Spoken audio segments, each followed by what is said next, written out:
Hi everybody, thanks for coming. So good to see you made it if you got the introduction. So we're going to start from Aries to Pisces. This is according to this moon, that's Gemini, and it's December 4th. So wherever that falls in your chart, if you want to look at your Gemini, maybe you have it in a certain planet, but I'm going to find out where your house is according to your zodiac for you. So let's begin. So Aries is in Saturn-Neptune transit, okay, in your 12th house for the past year, Aries. So it's really about you withdrawal right now. As it moves into your first house, this is about spirituality, meditation, soulful things, right? Things that may need to help you develop ways to detach between ego and getting out of the societal mental prison, right? So more of like retreats, meditation, yoga, anything like that for Aries. This is also a withdrawal period for you at this time. I will make note that I will put 3 things in each sign. So the second for you, Aries, is about letting go and releasing. This has to do with habits, attachment, people, anything psychic, karmic relationships that undermine you, any unhealthy relationships that may cause you any kind of sickness, disease, mentally or psychologically, or emotionally, and that'll help you for freedom, right? When you learn to detach. So detaching the society of what we've been told, living under this certain program mindset of the Capricorn mentality. And with this being said, we need more of a intuitive mentality, following our passions and wants and needs and what makes us happy and joyful instead of the status quo. So if something for you would be getting out of a position as a lawyer and opening a daycare, that may describe what is kind of joyful for you, right? So that could be what kind of path, could be anything that could help you develop other dimensions, right, in the mind as well. Now with this, because it is in your first house, the 12th house theme is the last stage for you, Aries, in your 12th house. Since it's been in the past year, there's a lot of inner discipline that needs to happen, right? In training of the ego, more of higher authority that you need to develop, inner discipline, such as creating routines or rituals, right? So you could be learning how to entrain, which is kind of like imprinting, right? A lot of Erik Erikson talks about that in attachments, right? And how imprinting or entrainment, looking at how you can develop a different way to do that, to create inner discipline. And it could be through hypnosis or subliminals, or looking at creating more community that could help you with healthy relationships to attach to, so you can detach from what is, in the norm, we say, society, right? Inside joke. Okay, so Taurus is now, I'm gonna move on, sorry. I'm kind of like, my words are like blah. Okay, it is about 1 a.m, I will not lie, so follow along at your own pace. Taurus, 11th house, this is about your friends. This has a lot to do with wishes, hopes, aspirations. Also, what is freedom for you? You're being selective right now in choosing who your friendships are. So this can also talk about alliances, maybe a little bit of and what is defined ways to achieve success in your mind, or achieving what is socially defined, as success. You've created a couple years right now, maybe having new communication or having, creating relationships that are more social, or helping ways that help you define what is social success with friends or allies or new communities overall. There's been a lot of slow movement for you, Taurus. Patience, planning, dilemmas in terms of goals have been slow. Dreams have been slow. Not dilemmas, but just you've been accumulating this discipline and this dream and this vision for a life. And, whether it is with shared versions of people or visions with people, whatever that is, maybe you're developing a collaboration in different ways, karmically or not. And then those relationships will have your understanding between boundaries and virtues as well. So you may have already come up with, the right people and who you can get resources from and who's your best, bestie, and that can help you achieve more, ways of dynamics for what is happiness and socially, because you have had slow resources, but you've had also a lot of hard work as well, finding those resources through that, and how to also have the right dreams and visions for life. So planning might be where it's at. Yeah. All right, Taurus, let's see. So choosing your friends, selective with as well. You also have, for Gemini, next sign is authority, fame, 10th house. All right, this is about action as well. So where you're at in the spotlight, your status. It's a long success over a consistent long-term trudge through the mud to professional achievement over time. Discipline and consistency have been in the mix here for you. This is also about final lessons to receive right now for karmic duties. So whatever you're mastering over a steady period of time, there's going to be a public, record of it as being one of the karmic duties. So this is about accountability, public accountability. This is literally just you trudging through a legacy.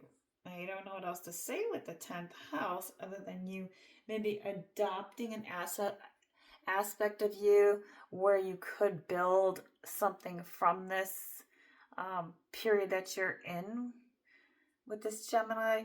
This could be like you may have been developing this as well for the last couple months, but this is more or less because it is in your 10th house of fame. Maybe your goal or your legacy would be to create some wealth, right, through the success, or some professional achievements maybe you've developed in the past that are now just becoming to show new skills, or being able to develop new skills for yourself later on. Okay, but it's maybe you're still working on it and the progress there. It just seems like there's final lessons to receive right now. And this could be like, this is what I plan on doing and I'm going to stick with it. But it's just going to be it's going to be very consistent and have discipline you'll have to have, and hard works. So for the next couple months there. All right, we have Cancer in the 9th. This is about faith, beliefs, teachers, testing of your belief. This is also about you growing up, Cancer. mature spirituality, imagination, vision could be coming up, balancing thoughts through this discipline and becoming stable in how you hope and dream. Maybe you have different hopes or dreams or vision now than you've imagined before. Okay. So with the Cancer in your ninth house, for you Cancer in the ninth house, this is about you. Also, traditions. Maybe you're taking teachers more seriously. You have more respect for those teachers. Possibly more truth and more seriousness you've become. Deep lessons through your own, like your own truth, maybe, or truth of others. And you've been trying new things. It's been kind of a slow coaching for you, a slow moving, slow cooking. Okay, you're understanding the ninth house, final house, which is how philosophical changes came through and helped with mental breakthroughs or spiritual maturity, and maybe areas that you didn't realize you needed to grow up. And sometimes we can't wear those rose-colored glasses, and so we can't be critiquing ourselves, but at the same time we have to understand, we have to stay with it, right? And so sobering in a way where you can find faith and respect for, ancient lineage as well this time, Cancer. So what journey has taught you deep lessons over this long road to personal truths and understanding? So that literally sums up the ninth house, because wisdom, faith, philosophy, and just overall, your maturity of a spiritual way and in how you're balancing thoughts now, because you were testing or have been tested in your belief systems of what is true, what is real for me, what is my own truth. So it could have been a little bit of a challenge for you, Cancer.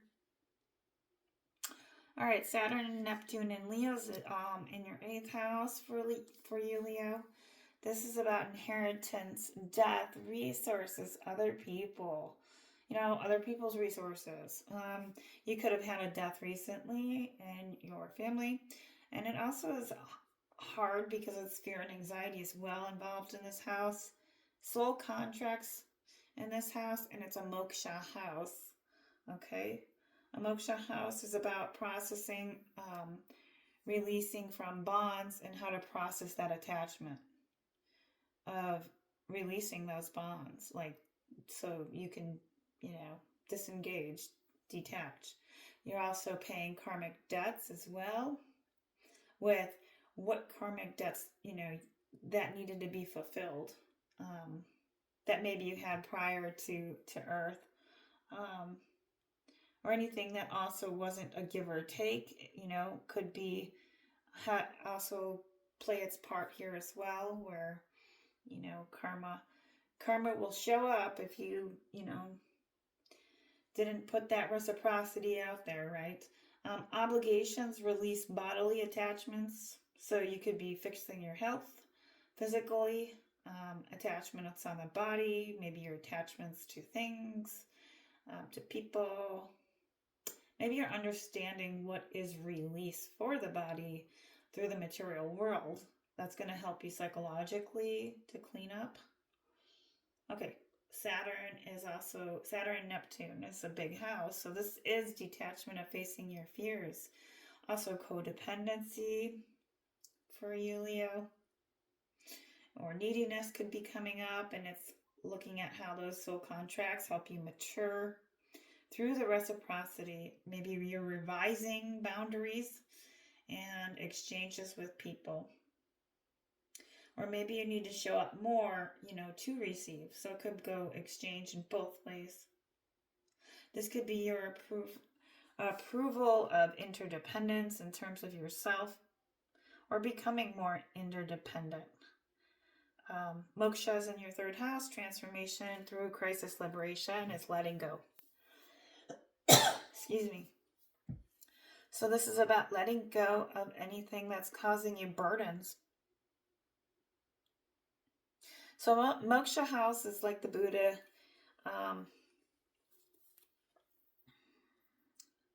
Basically that area of what is freeing you from unhealthy baggage, what is going to free you from that to help you create the experience you want. And you have one last seriousness of this. One last series of hard experiences. Leo, you can now learn to detach from soul contracts that have been unhealthy, and now you know how to come out ahead. And so this is probably your last go, which is good for you. All right, Virgo. Excuse me, I have to cough. Virgo, this is in your 7th house. You're being tested. I'm sorry, Virgo. Partnerships, contracts, marriages. Trials or being committed in terms of what commitment are you being tested in with a partner. Anything that has to do, this could be in not just in partnerships, but maybe your workplace as well, like in that sense, partners in that. Saturn and Neptune is asking you, what have you endured in these relationships? Has it been deepened, or has it been respectable? So who's tested who? Have you understood now the lesson of the relationship, and were you able to discern that? This is also about how you're choosing others, so maybe you now know how to see unhealthy karmic situations and connections that do not serve you, which, well, is more like this is going into mirrors, right? So you being a mirror for others, and then they also can see you as a mirror. So this is like the goodness, the give and the take in a healthy relationship. So if you see that mirror, you're more able to understand and how to react with another person, because you're playing the role of knowing that we're here and we don't need any. So you're clearly seeing what is karmic and burdensome right now for partners, and reflecting on your shadow. Okay. And maybe you now feel your beauty in its own with another in terms of the mirror. And that's why I pointed on those 3 points there. Okay. Libra, this is your service to path to wisdom, sacrifice, humility, and people, supporting other people. Libra, this house is in your 6th. Saturn alone here with the heart, with Neptune, helping you bring spiritual maturity. Sacrifice is also at play. Acts of service that help purify your spirit. This is also about strength through adversity. So being myself a Libra, I have been tested. Enemies, conflict, right? Could be showing up, or health problems. That's one of my issues on that note.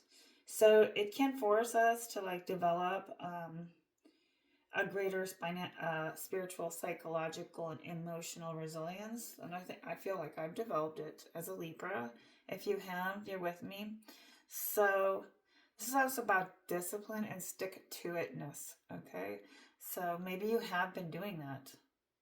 Big blessings are nice to get it over with, kind of thing, with this get it out of our sign. That's what I'm saying. Because I know Libras, we've had a tough crowd out. And this is also daily maintenance, okay? It seems like everything's maintenance to me.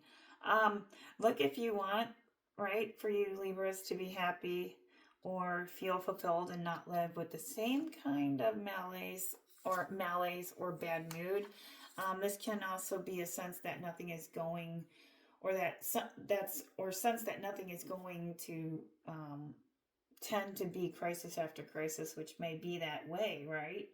You have to work very deep with this planets in the 6th in order through gaining a routine or something with self-care. It seems to be the big deal here, and being diligent with your self-care to have more control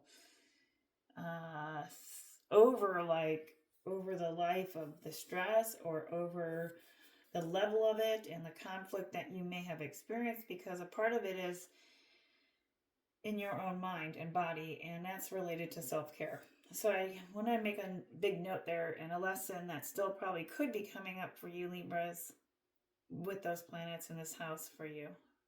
All right, that's all I have for you, Libra. Moving on to Scorpio. This is in your 5th house. Children, creativity, dharma, gifts.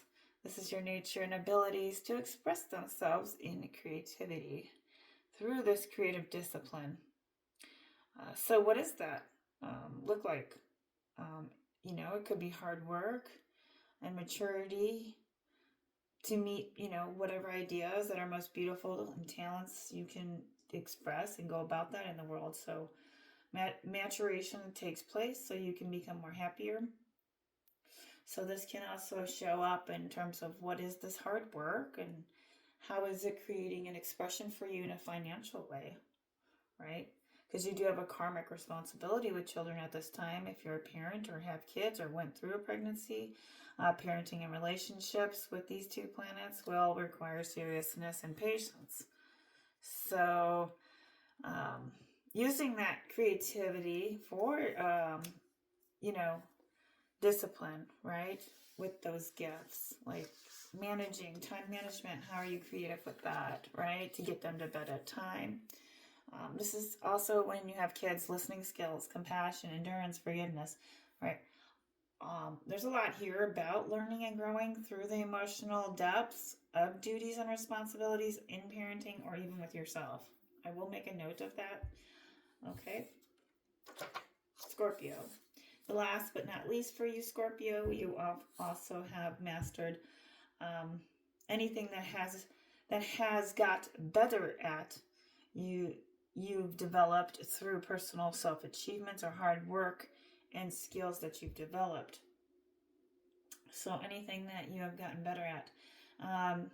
This could be seen here in places where you may have found lessons that reside in the next couple months. Okay, so maybe you don't see exactly where that's at quite yet for you on a personal level, but it's showing up. So if you do see something where you've mastered certain disciplines within yourself or skill, maybe look at that. These are your final lessons that will reside in the next couple months if they haven't already.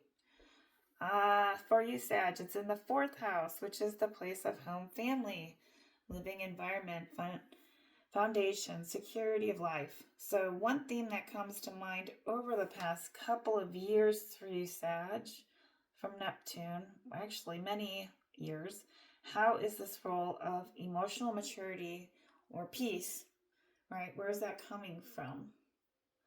Okay, and you're working through burdens of how you were, possibly raised and where you have become more mature now and developed more as a person, your character, which has forced you and helped you face issues. If not, you're still facing them and finding more of a realistic and practical approach where it will help you with resources for healing. If you have not found the resources yet, you are. For healing the body, mind, and soul. So, excuse me. So, basically, the resources will be there. They will show up. And some of them probably have. So, what types of healing, is it resting more? Is it watching a certain TV show? A movie, I don't know, certain music, maybe going out in certain nature walks. What's healing for your soul? Maybe you found, how to do yoga. I don't know. This could be, meditation could be also at play here as well. So having a ritual in the morning, or having with your kids, that's very healing for you. Or reading just a really good book. So you've developed really great, and you faced if not, you're facing them right now. Rather than just getting lost in the pain from the past. It's about how do you maturely process that, Sag, and heal from it, and maybe it's still a work in progress, but maybe you made sense of it over these years, right? Because it takes a couple times to go back and be like, oh, I didn't do this, or I'm still stuck in this area, I don't know. I've been seeing it shrink for 10 years, but sometimes you have to build a firm foundation, and over time, right? True security is their inner and outer, your emotional world and your external. So that's also another something here that you are building gradually through. So, and that's going to help you carry ways you can develop or have boundaries in reactions of family ties, internal structures, or external with self. With it is really about true security, with yourself, internal level, external, how you tie in, knowledge of who is in the right or the wrong people to interact with. You will know, is where you're seeking out. If not, you are, or persons to be with in that shared nurturing space that's private, right? Who is the one you can sit down and have a conversation with and feel comfortable, and they can understand you from a really deep level, and they can be with you, right? Where you can also be right now in a caretaking karma. I don't know if you're familiar with that, but it's also about anything around the home base. So caretaking, family nest, the upkeep, could be required in that space so that it's healthy and not a place where everyone takes on others' energies. Good boundaries, safe, nurturing home.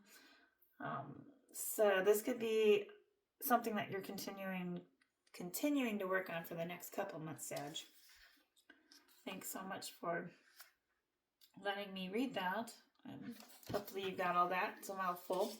Capricorn, this is in your third, associated with siblings, daily, everyday activities, environment. This is about skills, courage, and a village that maybe you want to, maybe you have a village, or you want to make a village, or a plan to have a farm.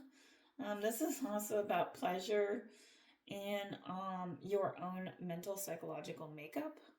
So, finding pleasure in the daily, skills, right, of your third house. What does your environment look like? And this is mastery of skills. So what have you been mastering or developing a level of craft? This is also based on communication, daily discipline or plans that have needed very long, slow, dedicated space of learning in these practices. So maybe karmic issues, emotional, psychological, with kin or with siblings. So any lessons that have come up for you, Capricorn, around or how you interact with others, and where they're here to teach you, or you them, or what they have been going through, and where you can hold space for them. Because especially with Saturn in the third, there's so much to do with courage and persistence of the mind. So how have you developed more courageous and brave mindset that has been willing to endure and go through obstacles mentally and emotionally? I love that perspective for you, Capricorn. Okay, moving on.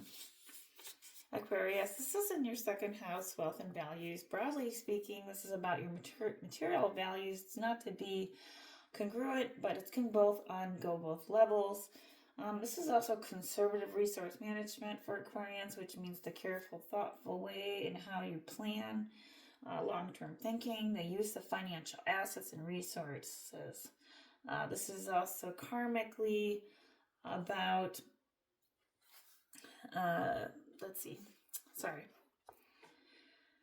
how you feel like grounded in those resources that have come up, right? So developmental on a deeper and emotional sense. All right. How are the resources that keeping that security? Is it more budgeting that's causing you to feel insecure, or not budgeting enough? how are you managing your resources, and are you gaining pleasure through the management of it? And is it going towards something else, like a goal? You know, is it does it create an emotional sense for you to be emotionally, I guess I want to say emotionally resourceful with your finance through your monetary means? But besides that, this is also about um, security, right? The mirror of financial reality, of how we feel financially, uh, and spiritually secure, or psychologically and emotionally. So, how do you feel secure? All right. When this goes through the second house, sometimes we have to learn the lessons that finances can constrain us for a period of time. And that does not mean we don't need to be happy or secure, because sometimes there work behind the relationship of what is emotional or secure, right? So, like, for instance, we sometimes don't need that money, right, to make us happy or to keep us secure. It's not something that should be like the main highlight, but at the same time, there has to be a sense of what is emotionally secure.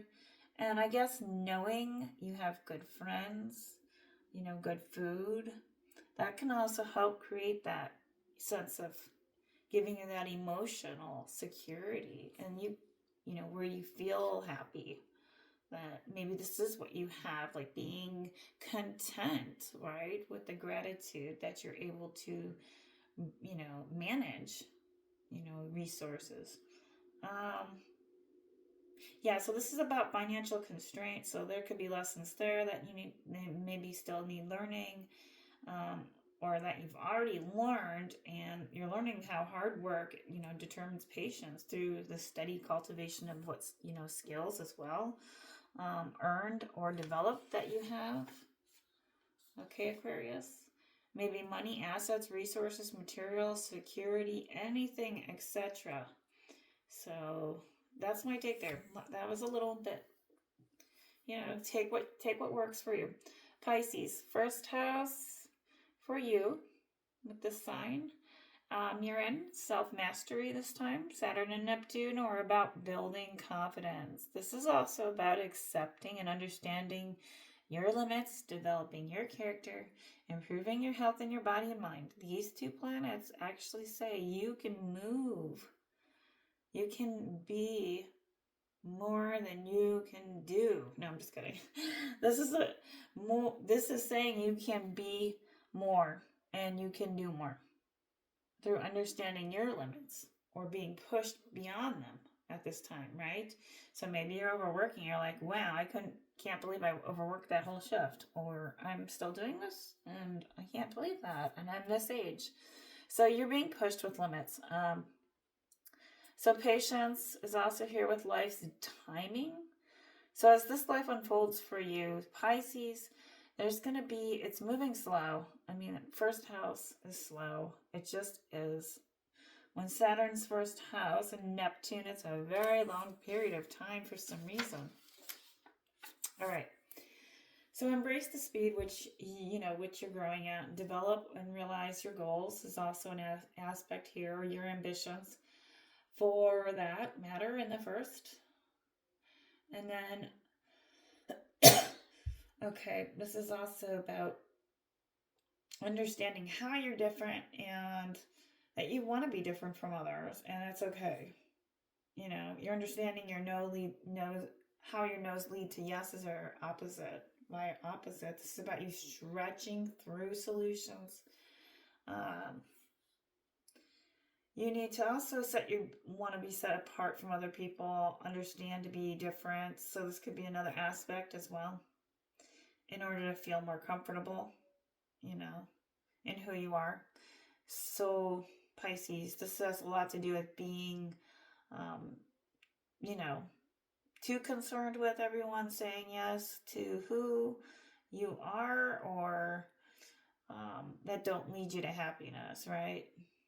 Maybe that maybe that's not leading you to happiness. Something along the lines of that. So that could be a concern there. This is a great placement, Saturn and Neptune, for the next coming up month. It helps you integrate and take in all the work you've done to become unique. What other people say is none of their business. Okay, Pisces. So, yeah. I mean, maybe there are more things that you want to cover in terms of, you know, what's going to lead you to happiness and being your unique self to find that beauty within you. And I think Pisces is just a really intuitive zodiac. Okay. All right. So that is all I have. And so I want to thank you so much. I will pull a card in the next video for each sign. So I hope you have a great full moon. Thanks for watching.